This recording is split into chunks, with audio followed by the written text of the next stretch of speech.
भाजपा प्रदेश कार्यकारिणी को लेकर राज्य से फाइल होकर दिल्ली में अटकी कार्यकारिणी की फाइल अब बस कार्यकारिणी के जारी होने का इंतजार है।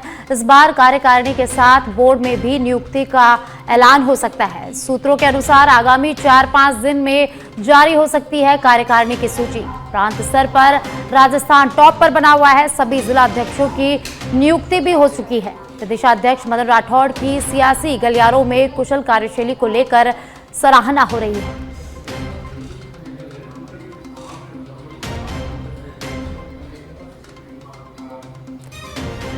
तो भाजपा प्रदेश कार्यकारिणी को लेकर खबर है, जहां राज्य से फाइल होकर दिल्ली में कार्यकारिणी की फाइल अटकी है। अब बस कार्यकारिणी के जारी होने का इंतजार है। इस बार कार्यकारिणी के साथ बोर्ड में भी नियुक्ति का ऐलान हो सकता है और सूत्रों के अनुसार आगामी 4-5 दिन में कार्यकारिणी की सूची जारी हो सकती है। प्रांत स्तर पर राजस्थान टॉप पर बना हुआ है और सभी जिला अध्यक्षों की भी नियुक्ति हो चुकी है। प्रदेशाध्यक्ष मदन राठौड़ की सियासी गलियारों में कुशल कार्यशैली को लेकर सराहना रही।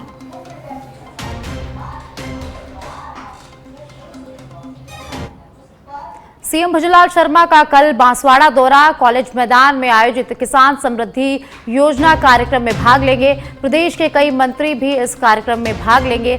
सहकारिता मंत्री गौतम दत्त ने सभा स्थल का निरीक्षण किया। कलेक्टर डॉक्टर इंद्रजीत यादव भी वहां मौजूद रहे। अधिकारियों को मंत्री ने जरूरी दिशा निर्देश दिए हैं। तो कल मुख्यमंत्री भजनलाल शर्मा बांसवाड़ा दौरे पर रहने वाले हैं और मुख्यमंत्री जी हमारे बीच रहेंगे। वो बांसवाड़ा से प्रदेश के जो किसानों को किसान सम्मान निधि मिलेगी और पूरे देश में प्रधानमंत्री जी जो हैं वो किसान सम्मान निधि देंगे, उसका यहाँ लाइव कार्यक्रम होगा।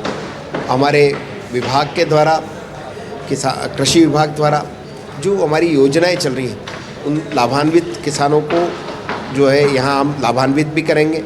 और निश्चित रूप से कल का जो ये हमारा कार्यक्रम है वो एक प्रदेश में किसानों को किस तरह से सरकार जो है उनको सम्मान देने का काम कर रही है, कैसे वो अपनी आय बढ़ा सकें, इसके लिए जो काम हमारी सरकार कर रही है निश्चित रूप से उसका जो है सरकार जो है वो निश्चित रूप से जो योजनाएं हैं उनकी जानकारी भी मिलेगी और एक अच्छा मैसेज लेकर के। प्रदेश में छात्र संघ चुनाव बहाली से जुड़ा मामला। राजस्थान हाईकोर्ट में आज मामले पर सुनवाई होगी। अभय चौधरी व अन्य की याचिकाओं पर सुनवाई होगी।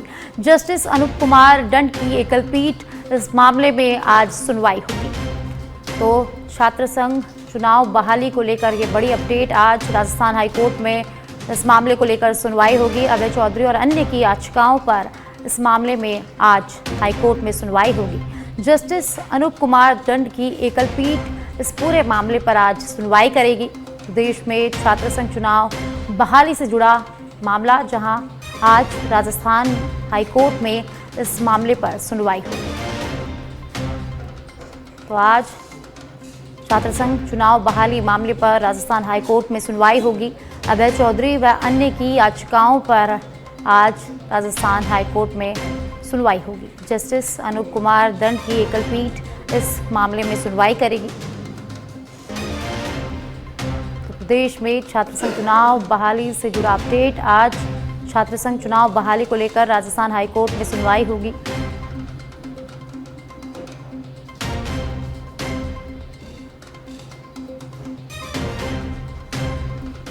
राजस्थान में निकाय चुनाव की बहाली को लेकर कांग्रेस ने मोर्चा खोल दिया है। कांग्रेस के राजीव गांधी पंचायती राज संगठन ने जयपुर में स्वराज सम्मेलन आयोजित किया, जिसमें प्रदेश भर से 250 से ज्यादा जनप्रतिनिधि शामिल हुए। कांग्रेस प्रदेशाध्यक्ष गोविंद सिंह डोटासरा ने बीजेपी सरकार पर निशाना साधते हुए कहा कि चुनाव स्थगित कर स्थानीय सरकारों को खत्म करने की साजिश रची जा रही है। डोटासरा ने इसे संविधान की आत्मा पर चोट बताते हुए बड़ा जन आंदोलन छेड़ने की भी घोषणा की। सम्मेलन में राजीव गांधी पंचायती राज संगठन ने तय किया कि 20 अगस्त को राजधानी जयपुर में विशाल प्रदर्शन होगा और इस सम्मेलन में पूर्व स्पीकर सीपी जोशी, राजीव गांधी पंचायती राज संगठन के राष्ट्रीय अध्यक्ष डॉक्टर सुनील पंवार, प्रभारी रीना वाल्मीकि समेत पदाधिकारी मौजूद रहे।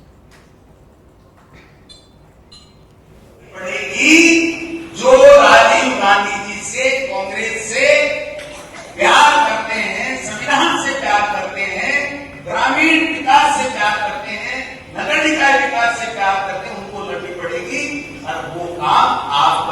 कर सकते हो, मुझे पूरा विश्वास है।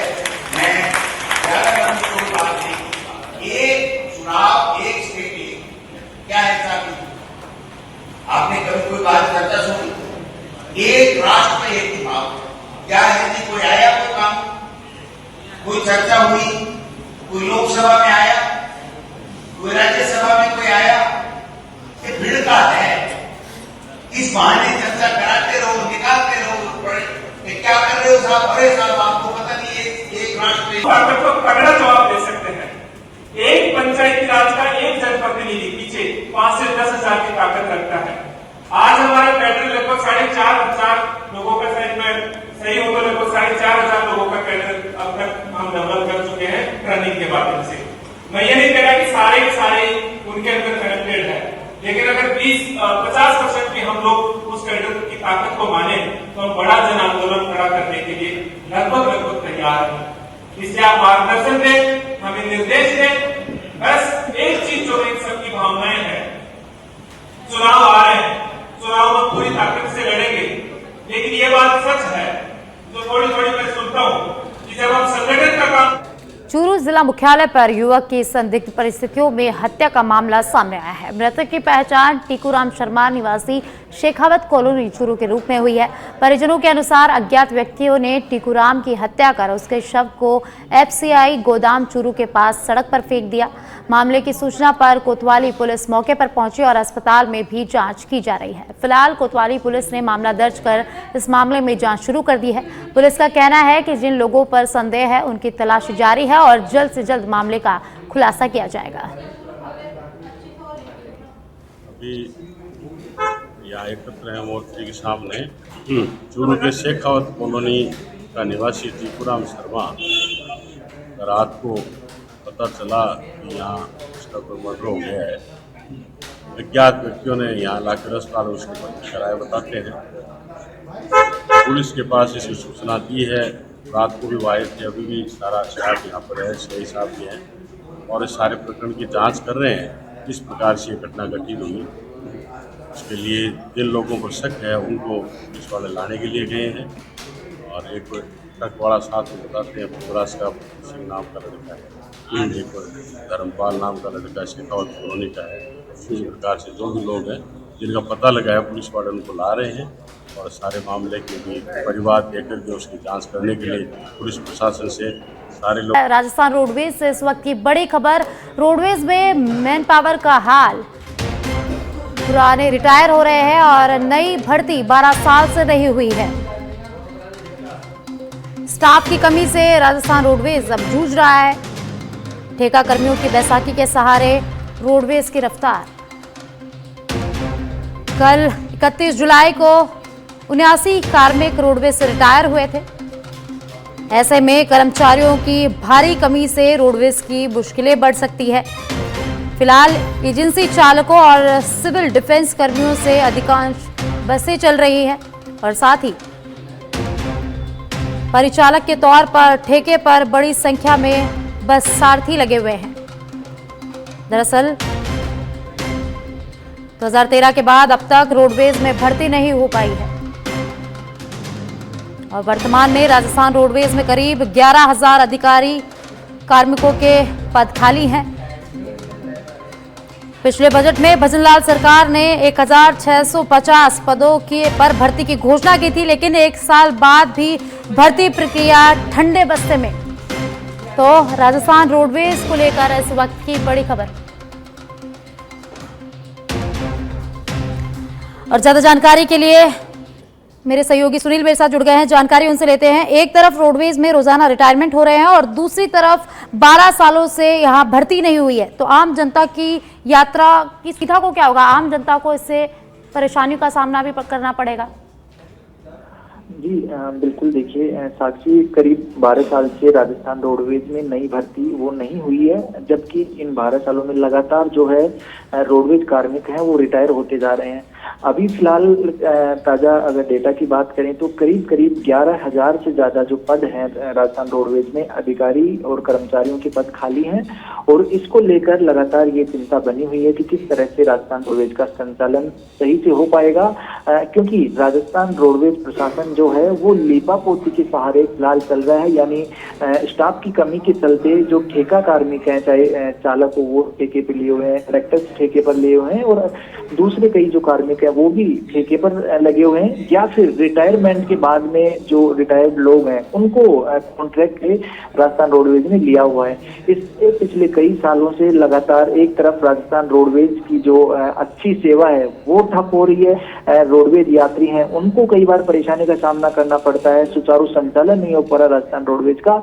दूसरी तरफ ये जो कॉन्ट्रैक्ट के कर्मचारी हैं, कई तरह के जो भ्रष्टाचार के मामले इनके खिलाफ सामने आते रहते हैं। खासतौर पर जो कंडक्टर लगे हुए हैं ठेके पर, बस सारथी जिनको बोलते हैं, बस सारथी आए दिन बिना टिकट यात्रा करवाने के मामले में पकड़े जा रहे हैं, क्योंकि वो परमानेंट है नहीं और उनको किसी तरह का डर नहीं है। तो मोटा मोटी अगर कहा जाए तो फिलहाल राजस्थान रोडवेज पर बहुत ज्यादा ध्यान है विभाग का, वो जा नहीं रहा है। और ये भी देखा जाएगा कि अगर 12 साल से नई भर्ती नहीं हुई तो राजस्थान रोडवेज पर किसी सरकार का भी खासा ध्यान नहीं रहा है।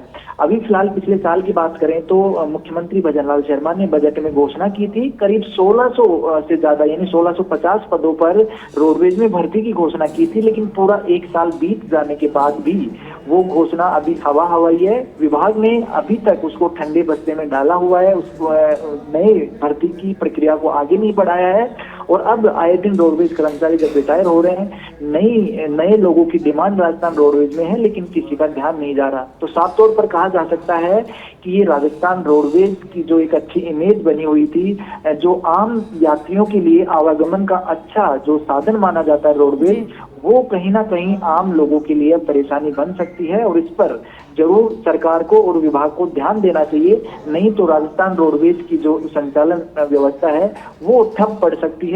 और कई बार अभी भी इस तरह की खबरें सामने आते रहती हैं कि कई जगह बस नहीं चल रही, कई जगह स्टाफ की कमी से राजस्थान रोडवेज जूझ रही है। जी बहुत बहुत धन्यवाद सुनील इस जानकारी के लिए।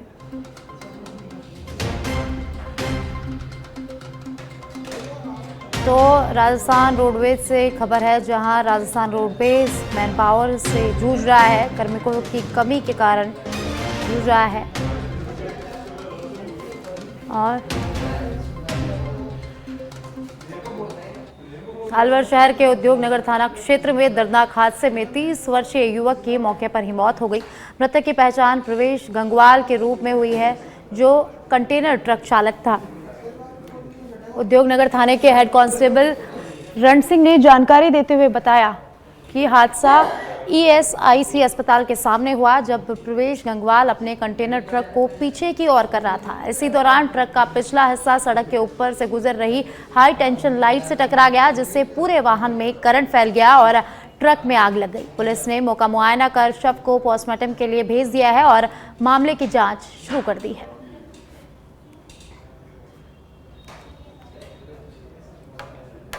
रात्रि को क्या गाड़ी अपने MIA में मार भर के आई थी, PSI हॉस्पिटल वाले रोड पे वो गाड़ी को बैक कर रहा था, ड्राइवर अकेला था। जैसे गाड़ी बैक कर रहा था तो गाड़ी पीछे ट्रांसफार्मर था, जिससे वो ट्रांसफार्मर से गाड़ी पीछे जाकर टच हो गई। जैसे उसको भड़ाके की आवाज आई तो ड्राइवर जैसे नीचे उतर के देखा तो गाड़ी में करंट आ रहा था। जैसे वो नीचे पैर टिकाया, ड्राइवर में करंट आ गया और करंट आते उसकी अंदर रहने वाला है। ये बिलासपुर पड़ता है उत्तर प्रदेश, जिला रामपुर के अंदर वहाँ का रहने वाला है। उम्र करीब 30 साल है इसकी, शादीशुदा है। दौसा में हो रही लगातार बारिश अब आफत बनती नजर आ रही है। शहर में जगह जगह जलभराव हो गया है और सड़कें बरसात में धंसने लगी है। सड़क पर गहरे गड्ढे होने से कई जगह दुर्घटनाओं का खुलेआम न्योता मिल रहा है। दौसा शहर में कल हुई बारिश में जिले में सर्वाधिक 58 mm बरसात हुई। राजपूत छात्रावास के सामने गड्ढे होने के कारण बजरी से भरी ट्रैक्टर ट्रॉली वहां पलट गई।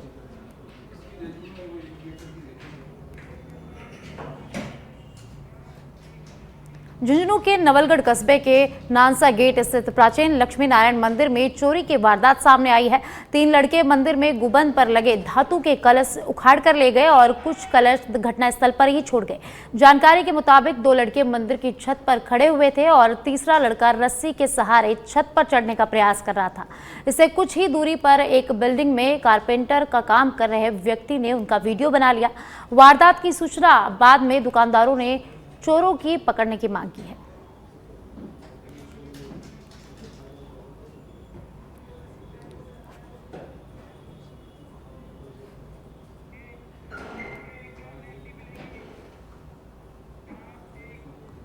अखिल भारतीय चारण महासभा शाखा जैसलमेर एवं जैसलमेर के पूर्व जिला प्रमुख नैनदान रतू ने पोखरण तहसीलदार विशव प्रकाश चारण को निलंबित किए जाने पर ऐतराज जताया है।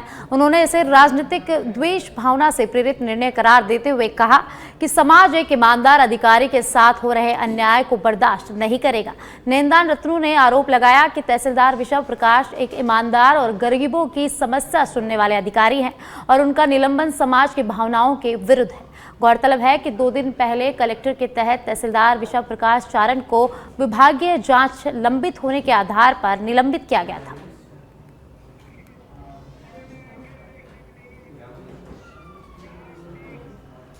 भीलवाड़ा के सहाड़ा से खबर है, जहां अवैध गांजे की फसल की पैदावार करने वाला आरोपी गिरफ्तार हुआ है।